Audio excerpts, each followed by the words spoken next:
Ayye nu ibsi sammoo ayye. Nu ibsi.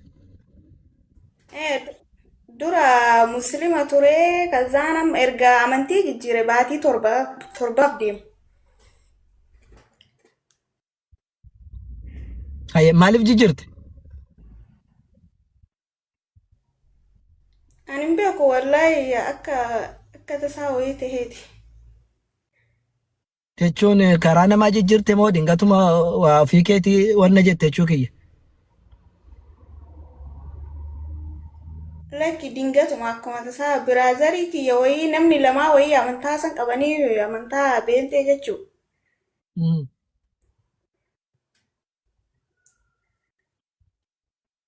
Kazaan bakka ani hin beeku dhugaa wallaahi kama itti seene of arge morka namaa itti seene illee garuu.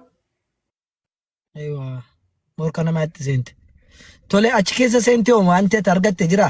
Waaqa dhugaa achitti argatte?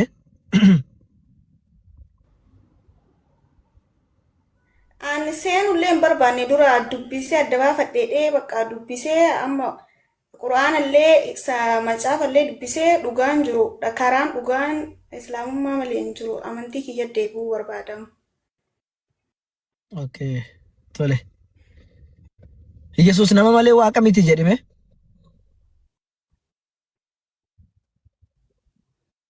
Yesuus nama malee waaqa miti. Waaqayyoo kiyya waaqayyoo Yesuusitti amana. Akkas waaqallee ta'uu hin danda'u jedhe.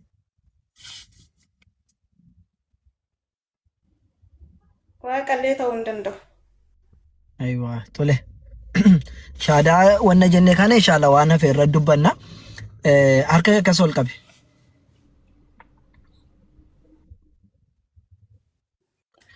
Ashhadu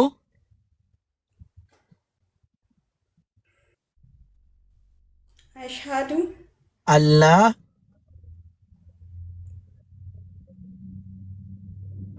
Allah ilaha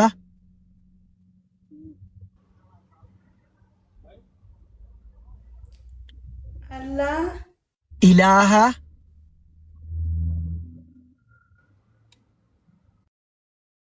ilaha illallah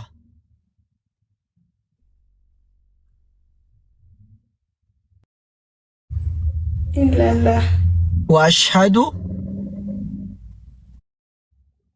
Muhammadan Rasulullah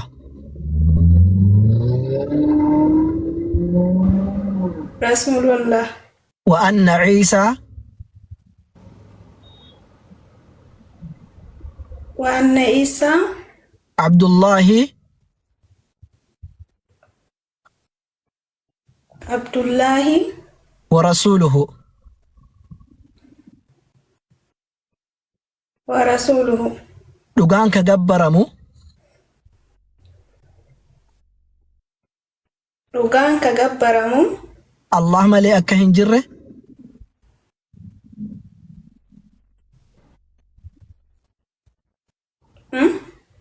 Allah malee akka hin jirre Allah malee akka hin jirre ragaa nan baya. ragaa nan baya. Nabi Muhammadis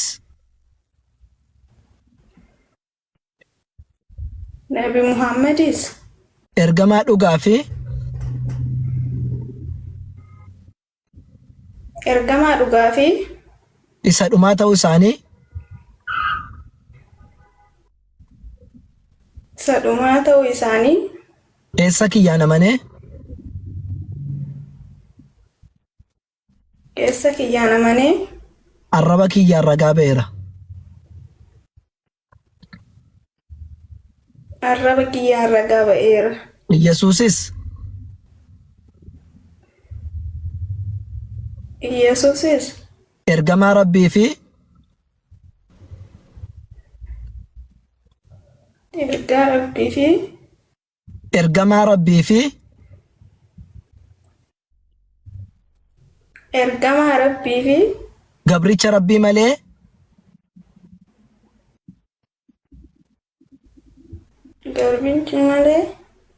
garbicha rabbii malee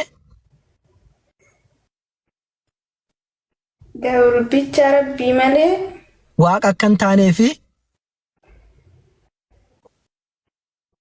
waaqa akka hin taanee fi ta'uullee akka hin dandeenye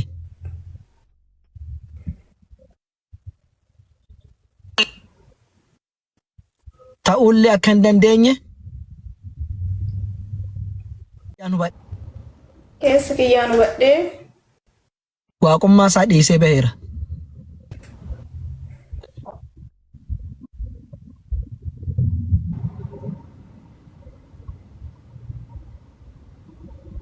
Jira sagalee?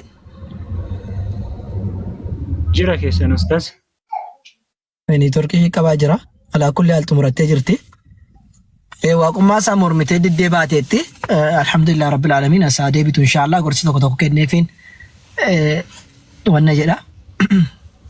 Siif nu dhaga'u jirtaa? Buuseeni. Yoo jiraate tokko tokko ergadhu. Yoo jiraate tokko tokko barreeffadhu. Fiidoo cufattee sarakkoon hin jiru. Yoo jiraate tokko tokko barreessi. Ilaalaati galchaa jiru. Ani soon arga waliin darbadha. Shaadaa ka barbaadoo jiraate kudhan barreessatu. Shaadaa ka barbaadoo jiraate. Hayya asumaanuu waa tokko sin ibsuu barbaada. Namni akka obboleetti kana baay'een jiraachuun keessan hin mala. Waan isheen jette keessatti takkaahu sababa obboloota koo jedhamu akkas jette takkaahu immoo immooshinii ta'eetiin miira keessa galeetii waan akkasii godhee jette. Islaamummaa keessatti waan akkasii hin jiru. Nama kudhan barreessaa jiran ol gashaa jiru dhugaa taate. Immooshinii hamma fedhe miira keessa galtu islaamummaa dhiisanii keessaa bahuu wanni jedhamtu hin jiru. Ji'a torban achi keessa ture jette. Ji'a torba kana keessatti otoo fuula Rabbii deemtee jiraatte Rabbumatu isheedhaaf firee islaamummaa irra dhalatteetti akka deebitu Rabbiin ishee taasise malee otoo achiin deemtee jiraatteeti. Nama sanatu bakka ishii jannata galaafi abidda galaafi nama sana bakka ishii gubataafi baatii torba waggaa torba jettisa baatii torba waggaan jenne. Kanaaf miira keessa galanii amantaa ofii jijjiiruun dhame tokko hin jiru. Amantaa jijjiiruun uffata baastee gubuu jechuudha miti. Uffata qayyarachuu jechuudha miti. Isinii galee? Kanaaf amantaa jechuun waan irra dhalatte kana irratti du'uudha. Lubbuu ofii gaafa baate wajjin hin ba'uudha amantaan ofii. Wanti nama jijjiiru sun jiru. Rakkinni, beelli, si galee jibbi namni si jibbuun, hidhaan si ari'uun, si doorsisuun, si galee rakkinni fedhee dhufuun amantaa keessa hin gadhiisisu. Amantaa Rabbi irratti uume. Amantaa jechuun yoo ati duute wajjin ka duutudha. Dhugaadha jettee ergatti amanteeti. Amantaa Rabbi sii kenne erga fudhatteeti. Abbaan fedhe har'a immooshin si godhee miira keessa si galchee ofii isaati keessaa lashedhee beera. Ati garuu dhaqxe kufrii keessatti gubachuu deemta jechuudha. Duniyaa akhiraa milkii dhabu. Si galee? Kanaaf warri immooshinii taanatanis warri duniyaadhaaf jettanis warri caffara barbaadanis caffaraanis hin darba duniyaanis hin darba miirris hin darba wanti hin dabarre wanta ati dhugaadhaan itti amante islaamummaa amantii dhugaa dalagaa kee kana tasii fudhattee deemtu si biraa hin darbu jechuudha. Kanaafuu amantii qabattee jirtu irra gadhaabadhu baradhu yoo sirrii barattee hubatte wanti immooshinii si godhee keessa amantaa keessa si baasu hin jiru. Seexaan nama osoo wasti beektu karaa ittiin keessaa baan nama barbaaddi. Sinii galee gizee tokko otoo wanni itti qara'aniiti nama wayii kiristaana muslima wayitti too quraana qaraamaa jiruuti. Akkas jedhe sheexaanni muslimoota malee hin qabattu naame jedhu warri kiristaanaas beektu. Jinni sheexaan muslimoota malee hin qabattu jedhu. Jinni sana gaaf tokko gaafatanii maaliif ati muslimoota keessaa akkasitti rakkiftaa? Kan qullaa deemu akka barbaade zinaa dalagu meeqatu jira mitiyyuu jedhee gaafadheenan Finfinnee irratti yeroon waa'ee quraanaa kana hojjedha. Xoraayilochitti maaliif ati warra qullaa deemu jira warra sirba dhaggeeffatu warra akka barbaade ta'utu jira maaf jara qabachuu dhiftee maaliif ati as musliimotti dhuftaa jennaani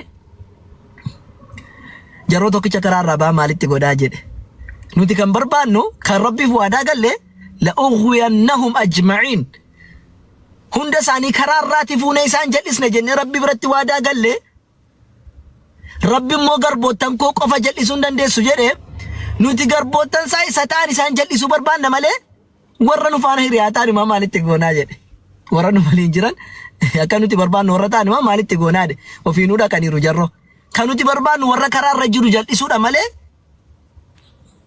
warra sana ammaa silaayyuu galgalas ganamas waluma faana jirra waan nuti hojjennu hojjetaa jiru hojii nuti hojjennu gargaaraa jira maal keessaa goonaadhani nuti ka barbaannu qabnee warra karaarra jiru karaarraa baasuudha hojiin keenya malee isa karaarraa ba'e maal godhe jenna jarroo fi nu kun achi keessatti kan hojjetaa jiru deebi'ee ajaa'ibaa dubbate dhugaasaati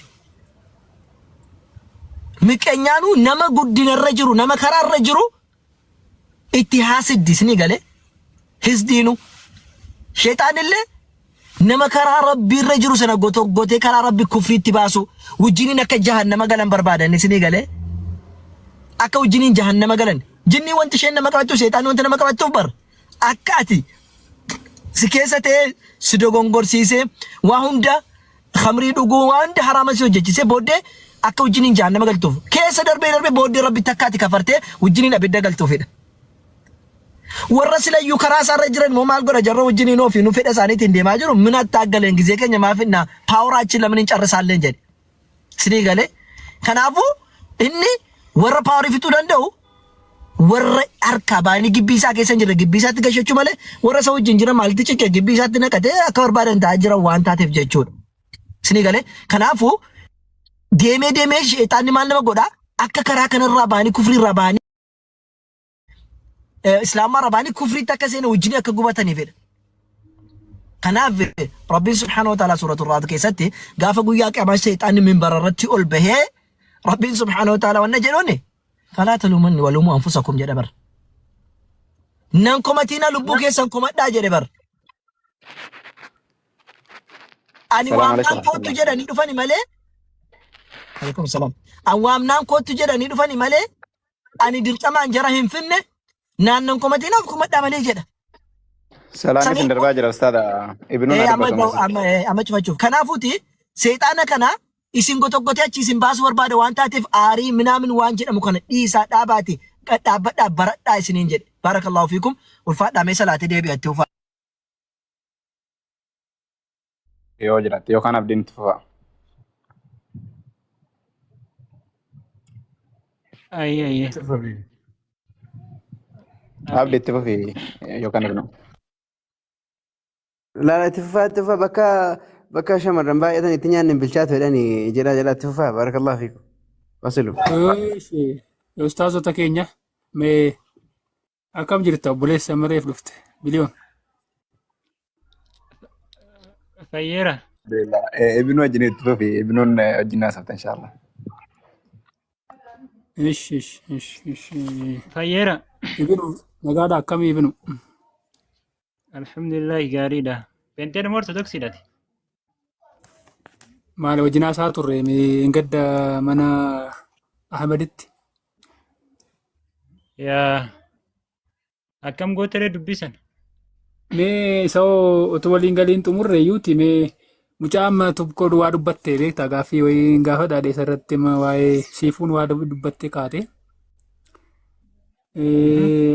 Karaan dhugaan jireenyi musliimaa malee hin jiru islaamummaatiin malee hin jiru jette.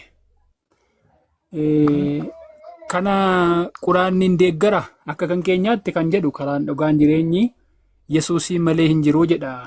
Wangeelaa Yohaannis boqonnaa 14 irraa kaase. Mee ishee kana irratti ibsanaa kennimee ibnu.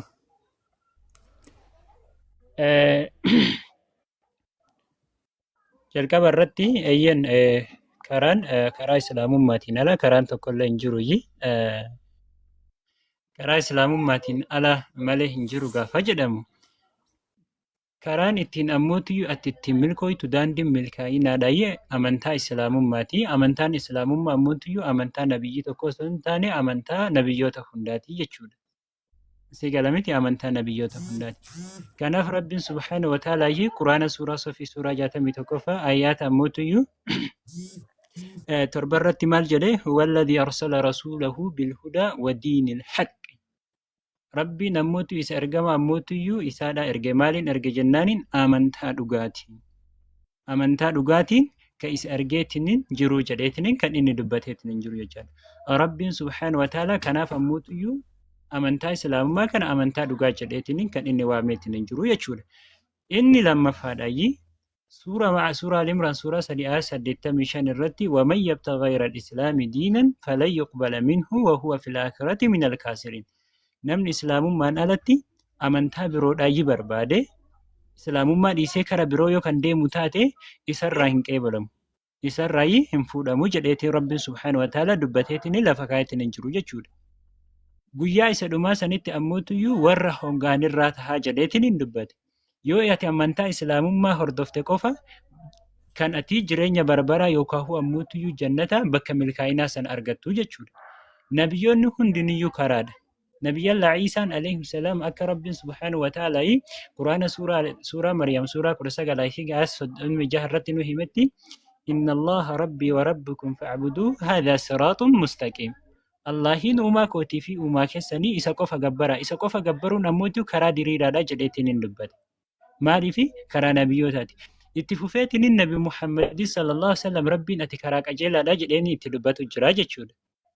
Quraana suuraa Yaasiin ayata 4 irratti wa innaka laminal mursaliin alaa siraatin mustaqiim. Ati ammootiyyuu ergamtoota irraa karaa diriiraa irra jirtaa jedheetiin kan inni dubbatu jiru jechuudha. Maaliif jennaaniin bu'uura nabiyyoota kanattuyyuu tokko inni suni maalinni amantaa islaamummaati. Akkuma reefsiif himeetiin hin jedhu namni tokko karaa islaamummaa kanaan ala ammootuyyu karaa islaamummaatiin alatti karaan biroo karaa milkaa'inaa tokkollee hin jiru jechuudha.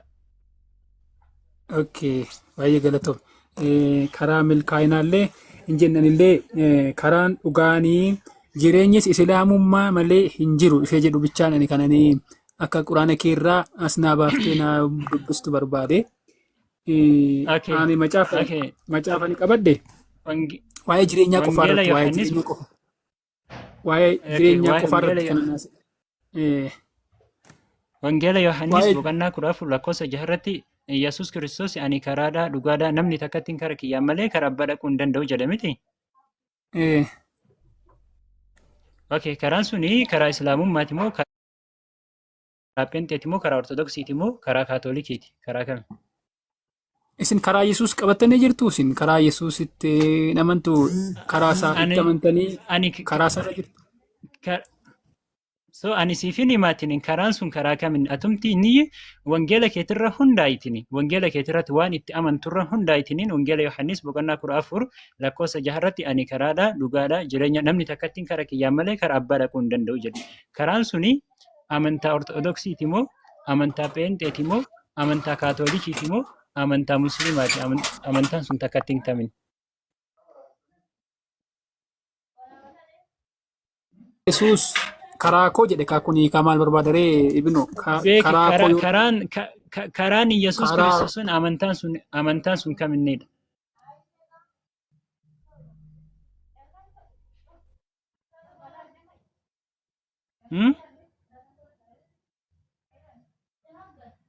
Fayyera. Reefsii fi meetiin hin jira. Hojii yaada ittiin deebi'ee ture deebi'eera ilaa. Iddoo kanatti as qabaa achi qabaan qabu karaa koo yoo ta'e malee jedhe Yesuus. Karaan Yesuus nuuf galee jiru isaanii deebi'anii karaan Yesuus Kiristoos suni amantaa kaminnidha? Protestaantiidha moo ortodoksiidha moo kaatolikiidha moo kaminnidha? Anatti yoo amantan malee anatti amanaa jedhe Yesuus walumaa gala. Anatti amanaa. Rakkoo tokko hin qabu bari isatti ni amanna nuti isatti ni amanna reefsii fi meetiin hin jira. Karaan suni karaa ammootiyyu islaamummaatiin karaan nabiyyallaa Ciisaa yookaan Yesuus Kiristoos karaa islaamummaatiin jedhee ani quraana suuraa 19ffaa suuraa Maryam keessatti dubbadheen jira. Ati waan itti amantu sanirra dhaabbadduutiniini. Wangeela Yohaannis boqonnaa 14 lakkoofsa 6 irratti ani karaadha jedheetiin Yesuus Kiristoos dubbate. Karaan sun karaa Protestaantiiti moo karaa ammootiyyu ortodoksiiti moo karaa kaminnidha? Karaan sun karaa kaminutti? Kiristoos Yesuusitti amanuudha anatti amana karaa koo jireenya argattuu jedhe Yesuus walumaa gala karaa koo gara abbaan dhaqxu anatti amanaa jedhe Yesuus. Amantaa kaminnidha? Amantaa kaminnidha? Anatti amana waa'ee isaa amantii kiristaanaa ortodoksii minaamini jedhaan jiru ani ala anatti amanaa jedhe Yesuus Kiristoos anatti amanaa karaa koo jireenya argattuu jedhe.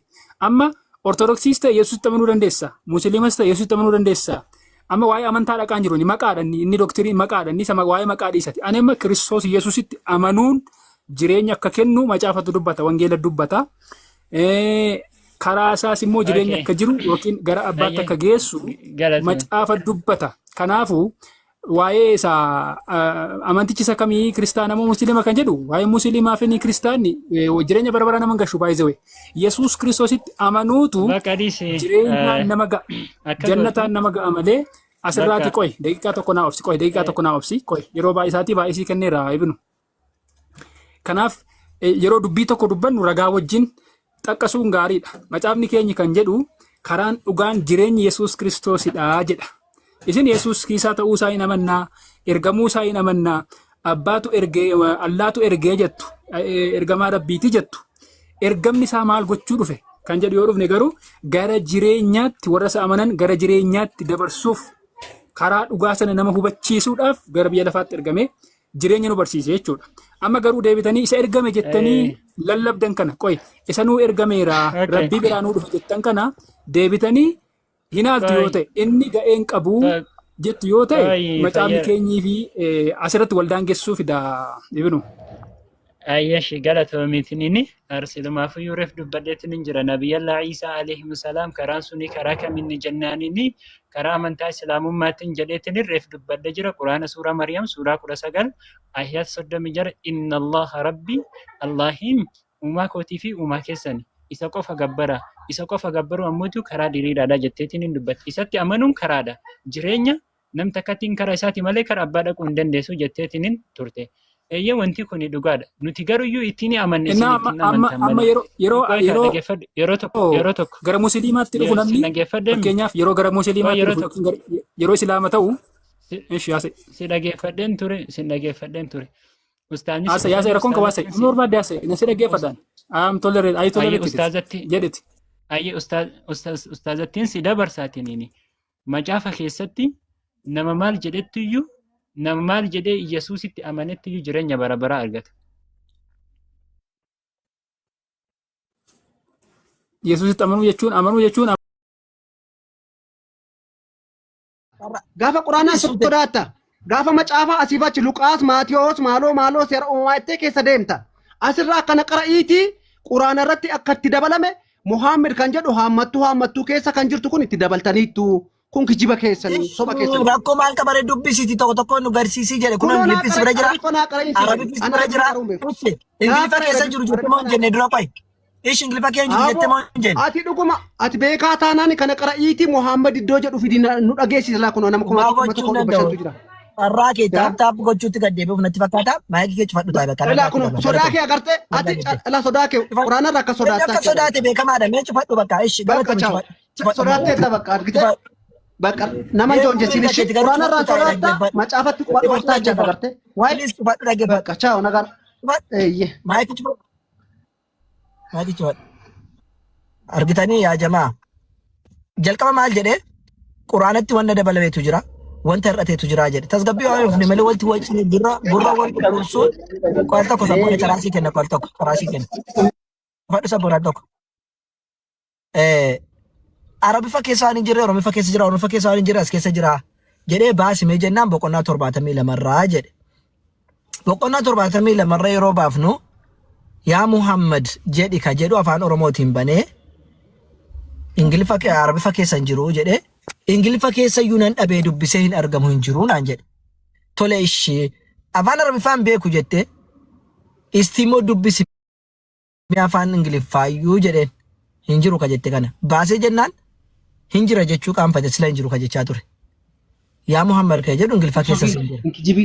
Inkijibiin. Mee obso qofa. Jibiin kana hin jenne.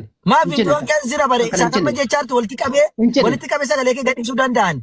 Mana koo jira isa waraabamaa jiru kana qoy isa waraabamaa jiru kana akkatti kijib jedhee maalan siin jedhe alaa geeffadhu. Ingiliffa keessas kan barreeffame ilaalan siin jedhe. Kalas nan jeeqin bakka amma nan jeeqin cufadhu siin jedhameera gidduu seenii kalas. Ish amma Arabiffa qara'ii siin jedhen. Filattu murteette cufadhu kalas amma cufadhu mana kootti nan jeeqin kalas caraasii kenne carraa keettiin fayyadamne cufadhu amma. Kanaaf sodaatteettachaadha quraana kee sodaatteettachaadha kanaaf. Ish cufadhu mana keetti kabajaan nu cufadhu tole. Kabajaan nu cufadhu tole. Yoo cufanne garuu carraa isa dhumaatti jalatees taaptaap goote. Bakka akkas agartee callistii macaafatti quba dhooftaa quraana keen sodaattaa jechaadha kana. Ayyee galatoom. Akkasitti jala taa'e bakka carraadhaan dhiisee naan diddee ibsaa kennu. Anis ibnu akkasumadha David Ebe. So maalinni asirratti yaa Muhammad ka jedhu afaan Oromoo keessa jira. Ammoo afaan Arabiffaa keessa hin jiru. Ingiliffa keessaas nan dhabee jennaan. Ishi hin beekte iddootti dhabde dubbisiti Quraana keessatti isa Arabiffa keessaas dhabde dubbisin agarsiisi. Jennaan lakkaatumti naa dubbiseedha. Ani bari isa Giriikii sana sii dubbisaa, isa Oromiffaa sana sii dubbisaa, isa Ingiliffaa sanatu sii dubbisee si gaafataa jira. Kunoo bakka as keessa kan hin jiraas immoo hin jiru siin jechaa jira. Ati Quraana isa dubbistee Arabiffa keessaa dhabdes dubbisiti. Kunoo kun kana jedhaa kun immoo keessa hin jiru jedhii jedheen. Si galee ishii siifutti nan dhufaal tokko daqiiqaa lama qofa ibsa kenne. Jennaan lakkeedha ishi Ingiliffa immoo dubbiseenaan Ingiliffatu hundeen dubbisu Arabiffa malee jedhama immoo sila hin jiru naan jedhama immoo dubbisu jedhe. Maalumaafu yoo shaadaa ta'e shaadaa qabsiisnee itti deebinaa waa'ee kanarra ibsa sinii kenna. Siifu jirtaa? Shaadaa isa sirrii taate jechuudha. Siifu ka jettu.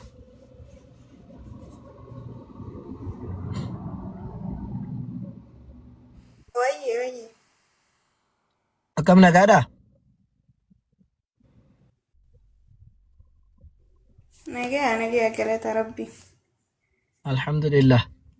Shaadaa moo maal jettisa?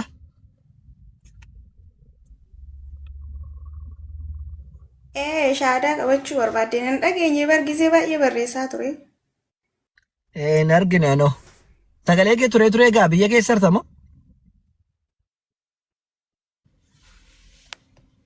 Laa biyya keessa hin jiru. Okay. Viidiyoo ba'uu dandeessaa?